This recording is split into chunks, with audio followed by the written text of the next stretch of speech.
तू जो अंचल घर कोहबर में और 12 लखींदर के 10 के आओ नागिन।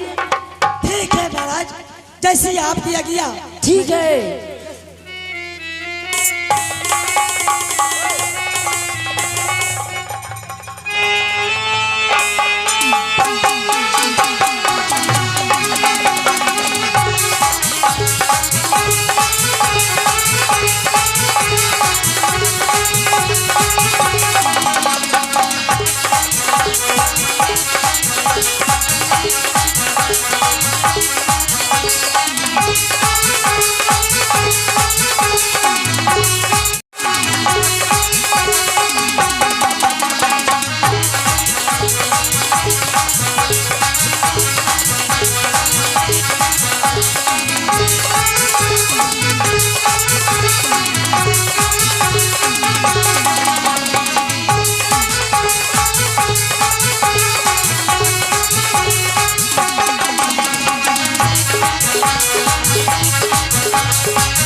चले भैया एक बार विसर को नाम से जयकार लगा दे। बोल दे विसर भगवान की। महारानी उठो, महारानी उठो के उठो सुंदरी लाली सज है। बैठ जाइए, बैठ जाइए, बैठ जाइए, बैठ जाइए, बैठ जाइए। सावधान से आगे रहे, बैठ जाइए भैया, बैठ जाइए, सावधान बैठ जाइए, बैठ जाओ, बैठ जाओ।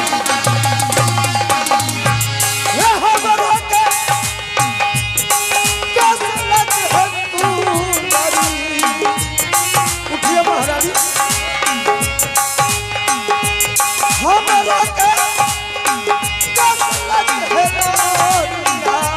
बैठ जाओ। पीछे के आदमी भी देखता थी, ये बात नहीं ठीक है, बैठ जाओ। हेलो यूट्यूब, हेलो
जी रामू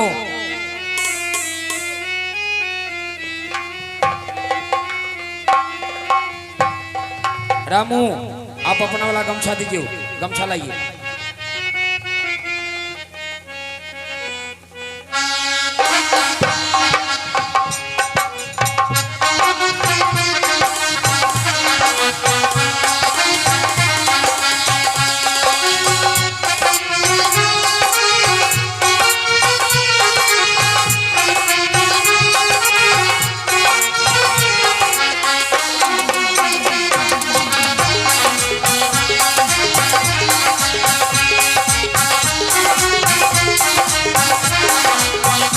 स्वामी जी, स्वामी जी, अब तो उठ जाइए, अब तो सवेरा हो गई। अहो आधा रात अहे बीतलई है स्वामी जी, बीतलई है। हमारे मेला मालिक से आग्रह है कि थोड़ा चाय बन भेजाने का कष्ट करें मेला मालिक से आग्रह है कि स्टेज पर चाय बजाने का कष्ट करें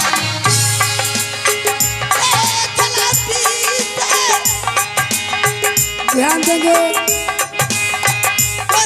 मेला कमेटी के लोग वरुण बाबू ये नाच स्टाफ के लिए कम से कम चाय भेज दीजिए चाय वरुण बाबू बुम्बू बाबू कम से कम चाय भेज दीजिए चाय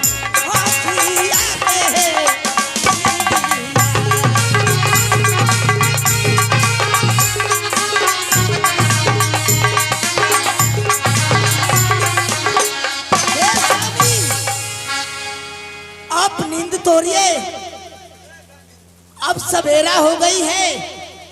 चलिए स्वामी उठिए ना। स्वामी जी, हे भगवान, ए भगवान,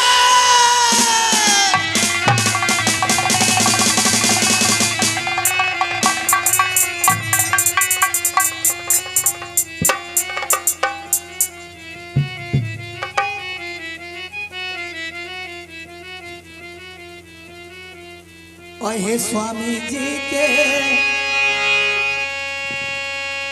ओहे दसला के सुबह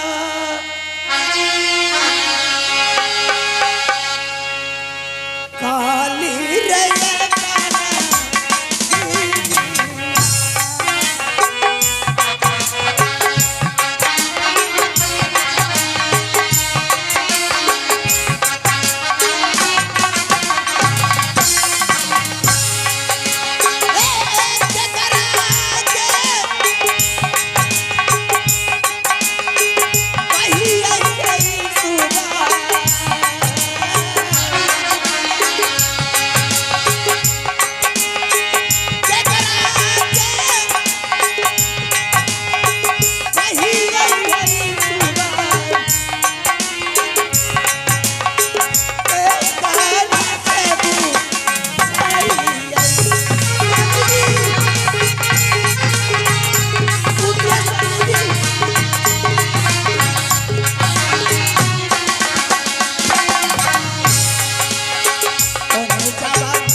आई बात एगो कोहबर के रात में हल्ला चिल्ला हम आई तकला न सुन लिए हाँ आ मलकिनी आई हल्ला चिल्ला रे आई बा मलकिनी अरे जुलुम हो गई रे बूढ़ गेली आई एक काम करो ओ होई छै कन्या दुल्हन उतना झगड़ा होबे करे छै द्वारपाल एक मारी खोलू न पहले अरे जुलुम हो गई जुलुम हो गई।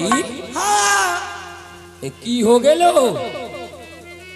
द्वारपाल, हाँ हमारे पति देव के हाँ। एक काला नागिन ने काट के भाग गई। काला नागिन, काला नागिनिया घर में कथी करे अले रहे? ओमे तो एगो सिक्योर के घुसे के न रहे रहे। ए तोरा झगड़ा हो गेलो हता, मालिक के कह के हम फैसला करवा देबो, और ना तू न बोलहू मालिक के बारे में। अरे करे के था करते दरबारी रे, हमारा बरदीना राजा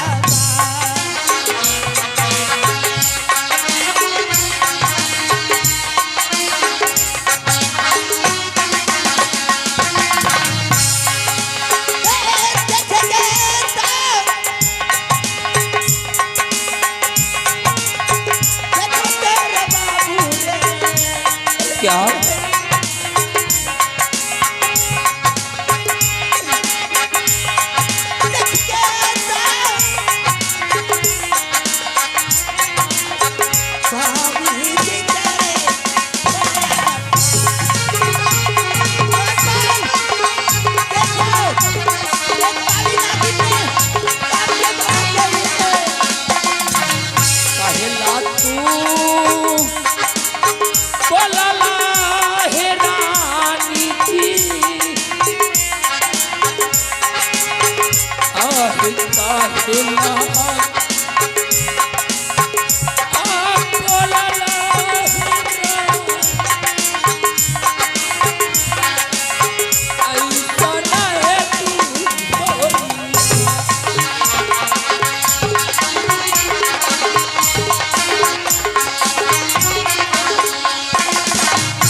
महारानी, आप ऐसा अपने पति को बड़े भी क्यों बोल रहे हैं? आहे काहेला बोलला है बिरहित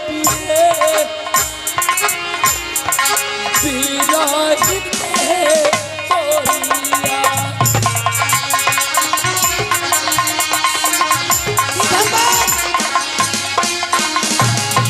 कहा चिनू मैं साहो गुरु, कहा चिनू मैं साहो साउजी, आगे भरा पे जाना।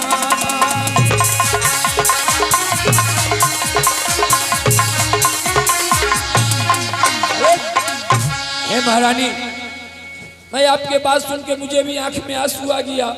मैं आपको बात को विश्वास नहीं करूंगा, हम जाके घर में मालिक के देखूंगा, उसके बाद आपको विश्वास करूंगा। द्वारपाल, हाँ अगर तुमको हाँ अगर आप पर विश्वास नहीं है ना, तो जा करके आंचल मगर कोबर में जा करके देख लो द्वारपाल। ठीक साइड होइए आप।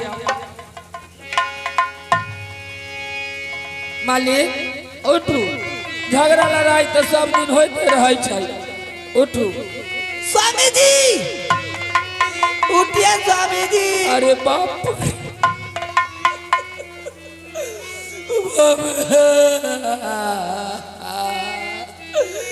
ओ मालिक बोला ना। अरे बाप रे बाप, बाप रे बाप। ओ मालिक, ओ मालिक बोला ना, ओ मालिक, ओ मालिक। अरे जल्दी खबरिया दरबारी रे। क्या हो गया? अरे कौन चीज का शोरगुल, क्या हुआ?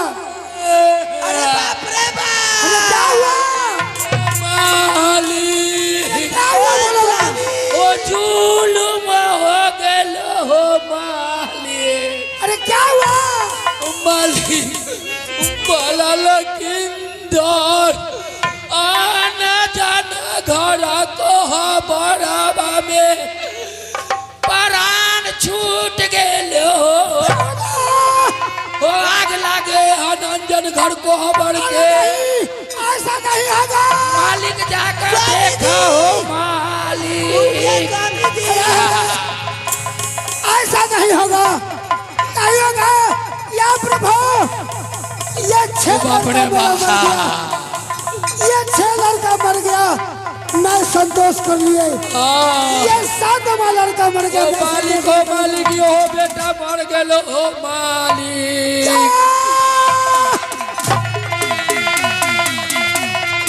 मालिक बेटा हंस, अब बेटा बोल तो कैसे कहता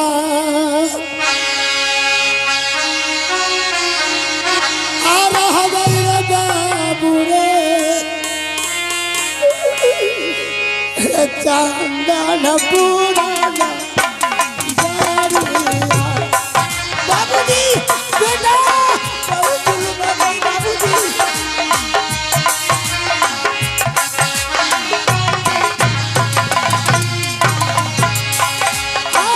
तू भी जाना ये मेरे बेटा हो,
लेकिन हमारे बात को थोड़ा सा भी नहीं लगाए। महारानी, मेरा बहू, मैं ये चंदनपुर में कैसे रहूंगा?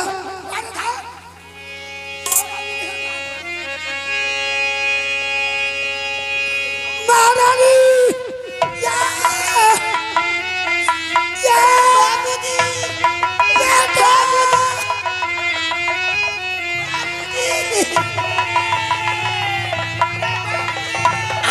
कैसे जाना?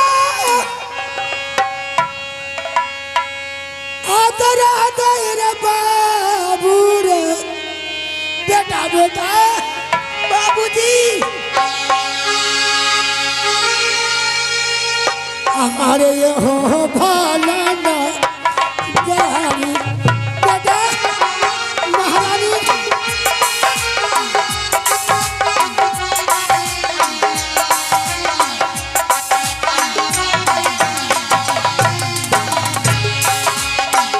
ऐसा ना था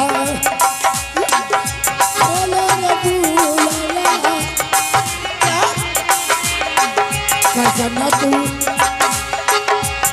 मेरे बाबू रे,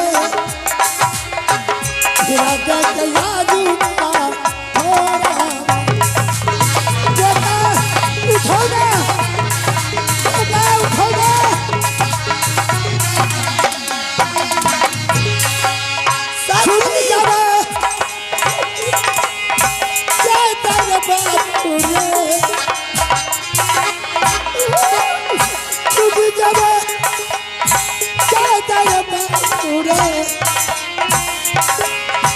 ये कर तोरा हो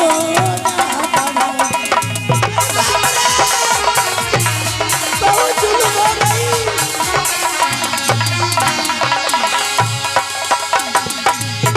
राम राम सुमरी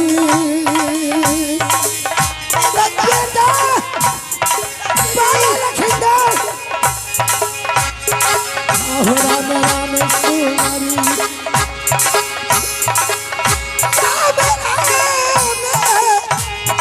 अरे सुमरी रे बाबुआ राम जी हो महारानी महारानी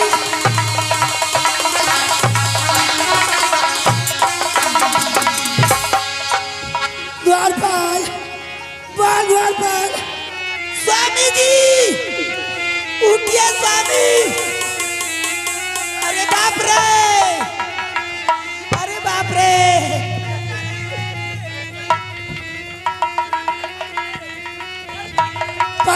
पानी मारो दादी लगी है।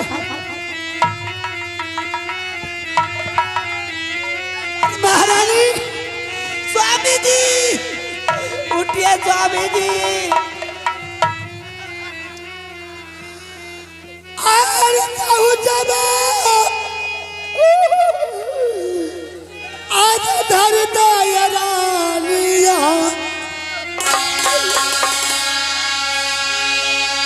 लगा जुगाई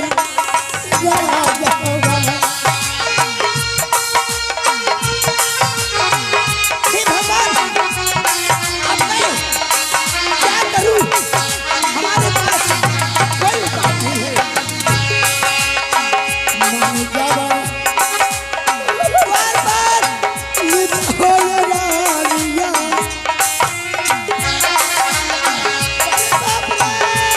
जब लेता है पुकारा हुआ हमारा यादुबा जानिया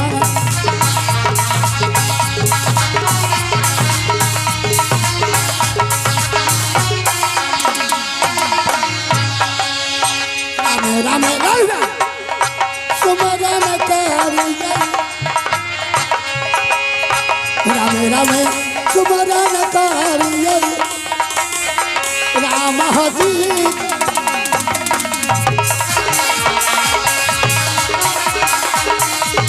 महारानी बेटा बेटा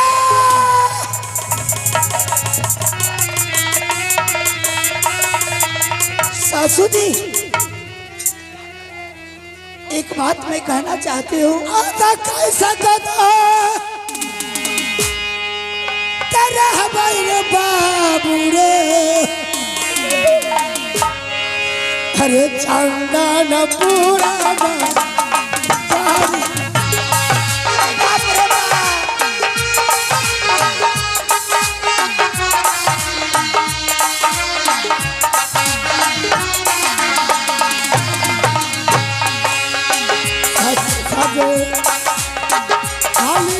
बाबू रे बाबूजी बहु साथे साथे हम रामिया तोहरा रे बाबा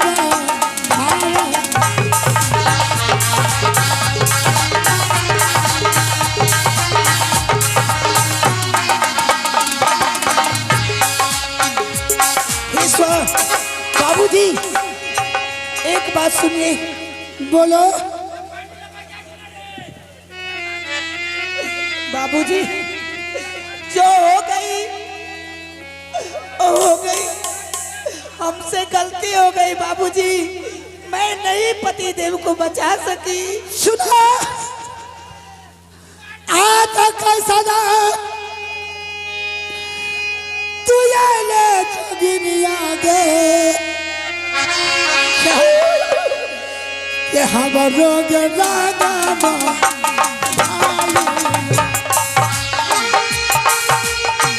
बढ़ जाइए आप लोग, बढ़ जाइए हाथ जोड़ के कहता हूँ आप लोग आगे वाला बैठ जाइए। हे भगवान क्या करूं? ऐसा नानी आगे वाला लोग भाई भाई बैठ जाइए। आप लोग हाथ जोड़ के कहते हैं अभी प्रोग्राम 2 घंटा चलेगा, बैठ जाइए आप लोग। ऐसा नानी कर दिया रहिया कहिया कहो तू भाई ना चले चले ना बोले।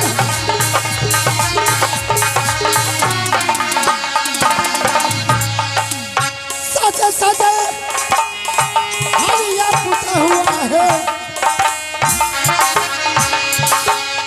सच सच हरिया पुता हुआ है तुम्हारा हाँ बाबा।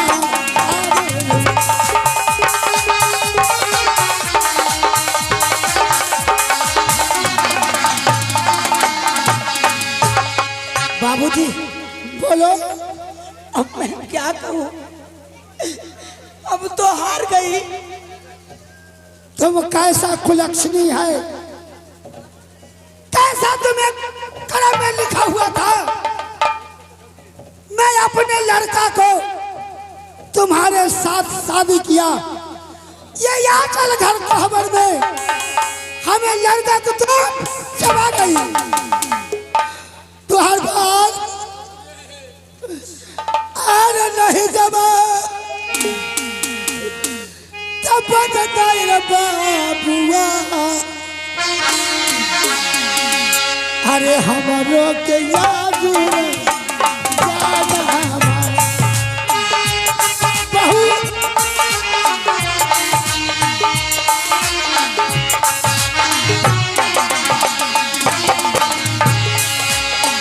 नहीं जाब बचतई महारानी बाबा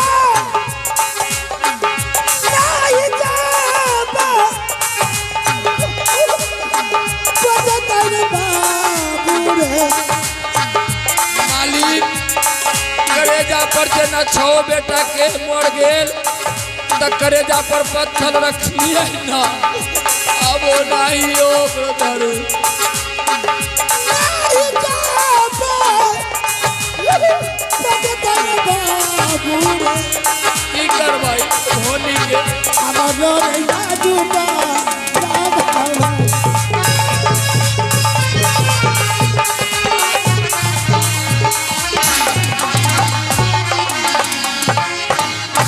मालिक क्या है? देखियो छो बेटा अहाँ के मर गेल त करेजा पर पत्थर रख ए बउआ रहने बैठो की न बैठ जाओ। आय। ए बैठो ना ए बउआ ए आज जब बाला बाबू इस दुनिया से बैठ जाइए ना। छोड़ दियो ना, घाटा न सुने वाला है। इधर से हम हाथ जोड़ के कहते हैं कि आप लोग बैठ जाइए। माता बहन ये प्रोग्राम 2 घंटा चलेगा, बैठ जाइए आप लोग। मालिक तो जब छो बेटा से संतोष बोली तो न अब ई बेटा भी अहाँ के न रहे नहीं आय। मैं भी नहीं बच पाऊंगा। गेट पर कोई हल्ला करे छे तनी देख ले छी कि के आवे गेल कि न न।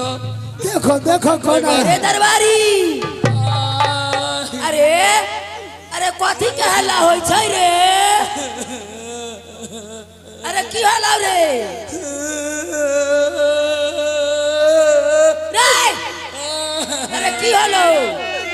हमारा दुनिया में मालिक बाबू रे बाप। अरे कौन मालिक रे? मलकिनी दूध भात खिबैत रखी न बउओ के, आओ में से आधा हमरो देत रखी। दरबारी अरे के मर गए रे? बाला बाबू मर गल कि रंजन घर को हबर में बाप रे हे फुआ हे फुआ। दरबारी अरे चुप रहो। बाप रे दरबारी है रे? अरे हमर भैया कहाँ है रे? बाप रे भैया के घर में दाती पर दाती लगे छे, आके भौजाइयों के दाती पर दाती लगई चाहिए। अरे कहाँ है हमार भैया रे? घर में बेटा के गोरथा ओ भैया हो, ओ मालिक ओ भैया क्या है? आओ की हो गया हो भैया हो? सुनो, क्या हो गया? ये 6 लड़का मेरा मर गया, कोई गम नहीं था, लेकिन 7वां बेटा मेरा भला लखिंदर बन गया, उसके साथ मैं भी मर जाऊंगा। अरे बाप रे बाप! ओ भैया हो, जमा जमा बेटा रे बेटा, रे बेटा रे, ये तेरा का तोरा, अरे बाप रे बाप! आधा कैसे काटा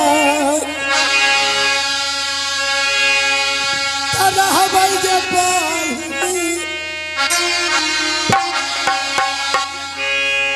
चंदन के पूरा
शहर। हाँ हो भैया, तुम क्या कही कि भैया शादी करके घर में पुतों को लाए, वो पुतों तुम्हें टाइम है? अब नहीं रे के रहले गे बिहुला, आगे कैसा ना के तू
सुनो, हमार बाबू के खागल के माय के माय।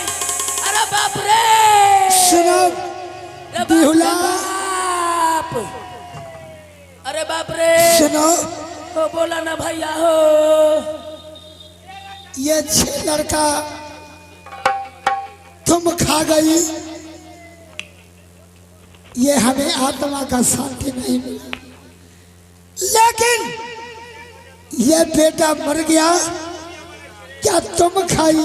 बाप रे नहीं हो भैया हो रे बेटा रे बेटा आगे रे चल रे बेटा रे अरे बाप रे के बिहुला के अरे बाप रे आ तू के बिहुला नहीं हुआ, हमें कोई गलती नहीं है। क्या बहन? बहन सुने के बाद सुनाती है फुआ जी, फुआ जी।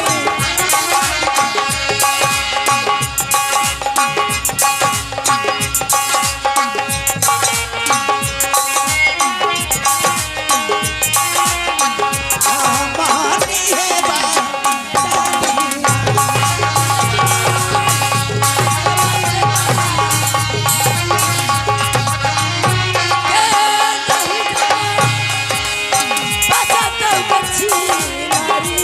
नहीं फुआ, कोई गलती नहीं है फुआ।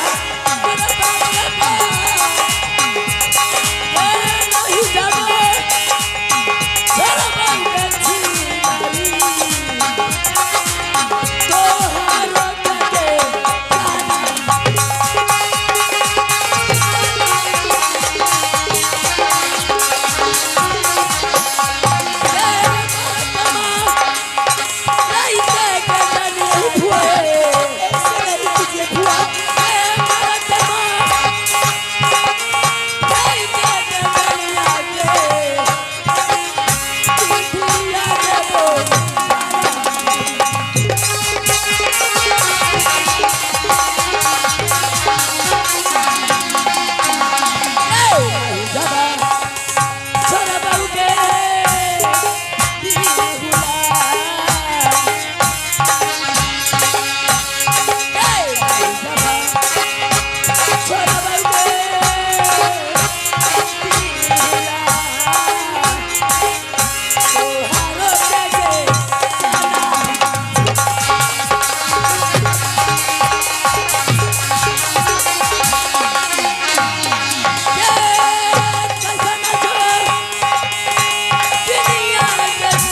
नहीं फुआ, मैं कुछ नहीं किए हैं।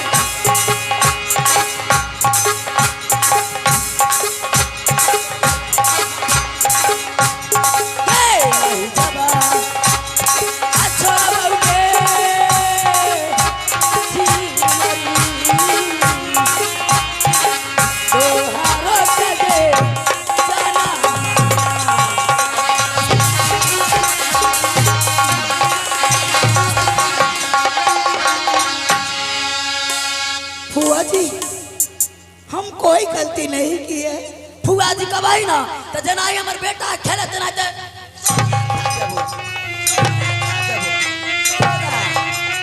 लेकिन आगे ये सुन सुन सुन आगे भातार मर गेलो आई आई भोर मांग से नूर को कही भंगमतपुर वाला मर्दावा सटे पटियाइले हन आगे रंडी आगे आगे नहीं जब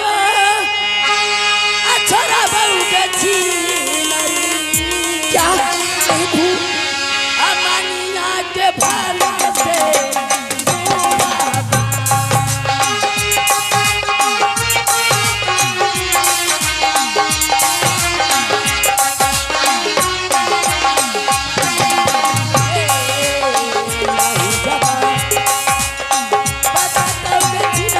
क्या नहीं फुआ,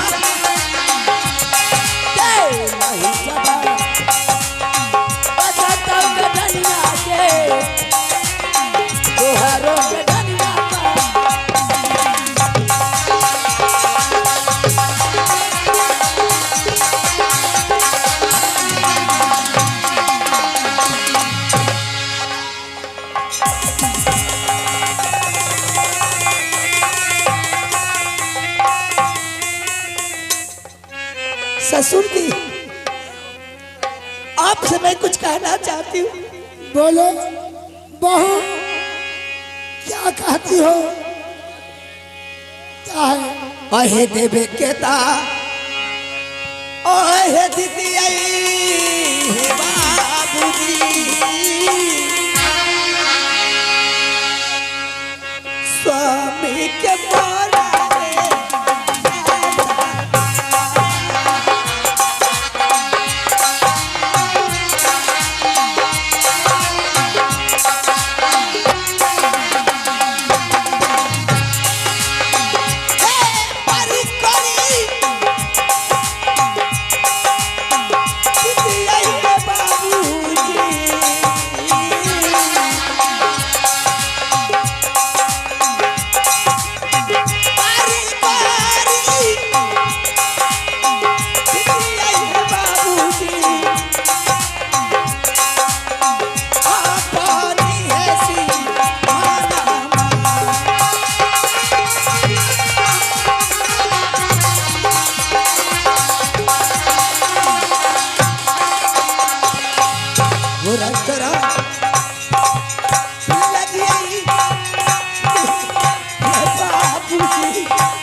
मालिक क्या है रे?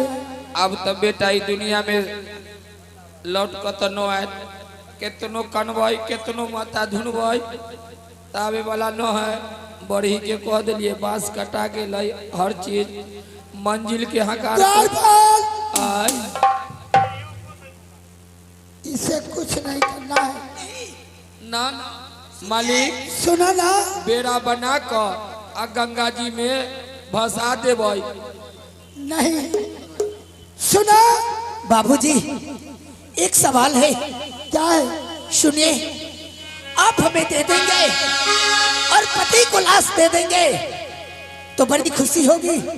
जब तक हमारी सास रहेगी तब तक पति के लाश साथ रहेगी। ठीक है, आए 5 तौला आए दही आए बाबूजी 5 हाथरा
हुआ है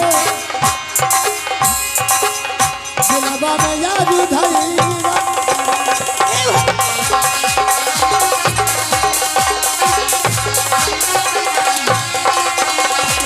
अरे दरबारी अरे कथी मंगाई है रे? ई मंगई छन सुनो द्वारपाल, आय हमारी बहू है, हाँ पति इसी का है, हाँ इसका पति मर गया, हाँ ये कहती है हाँ ये हमें पति का लाश चाहिए। अच्छा जब तक मैं जिंदा रहूंगी अच्छा तब तक पति मेरे साथ रहेंगे। हुजूर और 5 तौला दही दे दीजिए। 5 तोला दही हाँ ये तो गुआर भाई के यहाँ जाकर कहे के होते दही ले लो। सुनो, ये सारा सामान लेकर के अच्छा ये हमारी बहू को दे दो, अच्छा क्योंकि इसका बिया हुआ है। हाँ आज नहीं देता हूँ अच्छा तो मैं पाप का भागी बन जाऊंगा। ठीक ओ भैया आय हो आओ तोरा दिमाग खराब हो गया आए 5 बाप दौलत रे दरबारी रे आय। बाप रे बाप हमार भैया के माथा खराब हो गया कैसे? बाप रे अरे बाप रे हमार बाबू के डनिया के दे देतो हाँ। 5 तौला दही हाँ। बाप रे कुर खेत में लो जाकर अकेला के पत्ता पर धो कर हाँ। आ पीस बना कर आ दही में बोर का सोट खा जाता रे बाप सुनो। हो नहीं दिया हो भैया सुनो, तुम डाइन है, मैं इस बात को जानता हूं। तुम्हारा कहना को मैं नहीं मानूंगा। इसका पति है, ये लाश को इसका पति को मैं दे दूंगा। ये बात सही कह रहे हैं हुजूर, ये बात सही कह रहे हैं। एक काम करियो ना तो केनाहू तो इनका गंगा किनार तकला बाबूजी सुनो, आप हमें सिवान अपना पार करवा दीजिए मालिक मैं वहीं से सीमान कहीं और जब- चली जाऊंगी। सीमान जब टपबे करता थी तरे कहा नाम है कि गोली से जे बंदूक से जो गोली निकल जाए छै वापस न अबै छै। 10 गो हो या 20 गो मंजिल के कह दे छे अपना घुमा कर लियो भाई। सुनो, सभी आदमी को कहो हाँ और सीमान से पार कर दो। ठीक अब आई जाऊ हो भागमतपुर के जितना भाई है हमर सुनै छ बाला बाबू दुनिया से चल गेलखिन। जिनका जिनका कान तकला बात जात हो तो उ सब आदमी मंजिल चले ले हकार ह। अब दोबारा ई न सोचो कि फिर हकार हम कहे अब घर जाकर अहाँ से सुन ले जाइयो माई बहिन अहाँ सब अपन घर वाला सबके भेज दियो मंजिल जाए ले। रामू जी रंगमंच पर आने का कष्ट करें।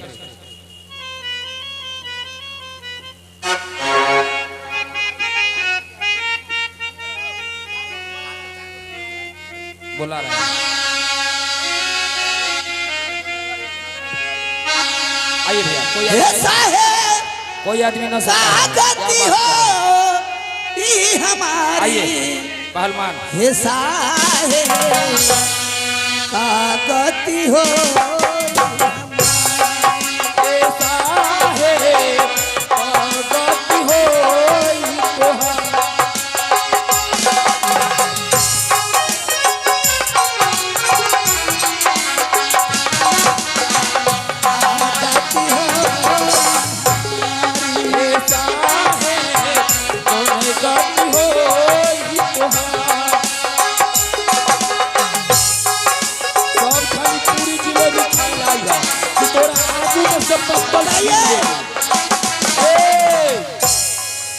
ना आखिरी लाश के सीमान पार करेला नहीं है।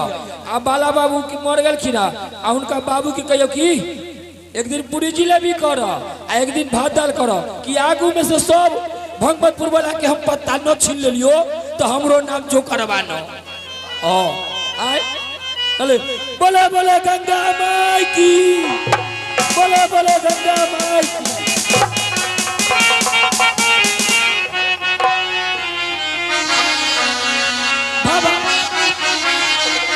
के तोहरा संग जाई भवरवा के तोहरा संग जाई।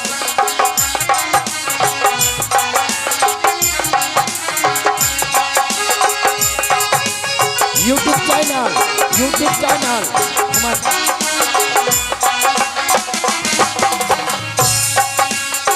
के तोहरा संग जाई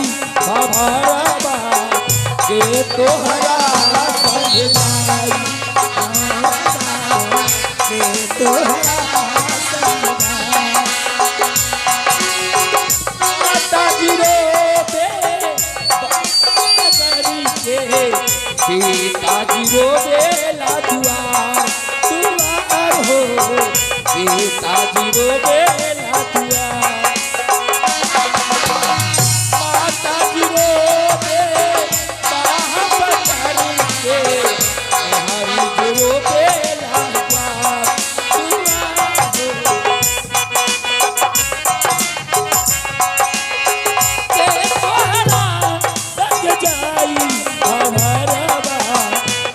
तोहरा संग जाई मोरे बा के तोहरा संग जाई।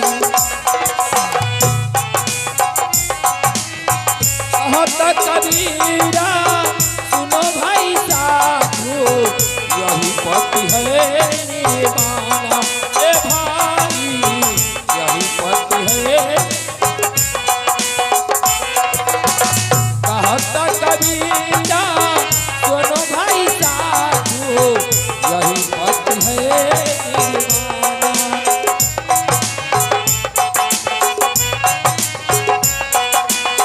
के तोहरा संग जाई भवरवा के तोहरा संग जाई भवरवा के तोहरा संग जाई भवरवा के तोहरा संग जाई। चलिए अगला सीन मास्टर। गया दिल का खिलौना है टूट गया कोई नसीबा के लूट गया कोई लुटेरा के लूट गया दिल का खिलौना है टूट गया दिल का खिलौना।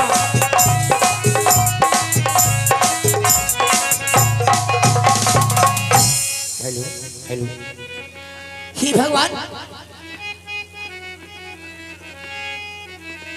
अब मैं क्या करूं? मेरे पास तो कोई उपाय नहीं है और यहां तक आ गई हूं घाट तक और हमें इस घाट को पार करना है। जब तक मैं ये घाट नहीं पार होती हूं तब तक मैं उस पार नहीं जा सकती।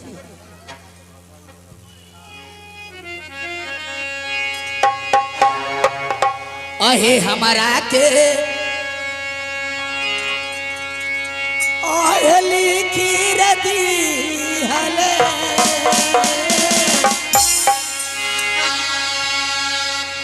या तू भैया इस पर से उतर जाइए इस पर से उतर जाइए पूरा नंबर पूरा हो गया तो पूरा मशीन मिल जाएगा। बात समझिए।